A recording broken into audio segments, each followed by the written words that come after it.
नमस्कार मित्रांनो, पुन्हा एकदा आपल्या सगळ्यांचं स्वागत आहे. या व्हिडिओमध्ये पुढच्या काही दिवसांचा हवामानाचा अंदाज जाणून घेणार आहोत. पूर्वी जर चॅनलवर नवीन असाल तर चॅनलला सबस्क्राईब करून बेल आयकॉनचं बटन नक्कीच प्रेस करा.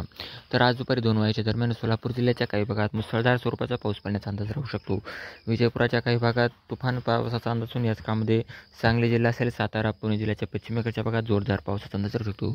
रत्नागिरी जिल्ह्यात देखील मुसळधार पावसाचा अंदाज राहणार असून उत्तर महाराष्ट्रात तुरळक ठिकाणी पाऊस पडण्याची शक्यता राहू शकते. पूर्व महाराष्ट्रात देखील तुरळक ठिकाणी तुरळक पावसाचा अंदाज राहू शकतो. उद्याचं बघितलं, उद्या जवळपास 2 वाजेच्या दरम्यान उद्या देखील राज्यामध्ये दक्षिण महाराष्ट्रात पावसाचा जोर अधिक असण्याचा अंदाज राहू शकतो. पश्चिम महाराष्ट्रात देखील याच काळामध्ये पावसाचा जोर राहू शकतो. त्याचप्रकारे संध्याकाळी देखील उद्या पावसाचा जोर बऱ्याच ठिकाणी महाराष्ट्रात राहू शकतो.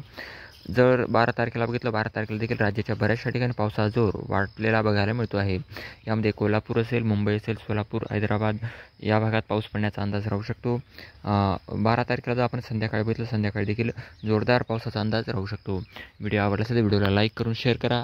धन्यवाद.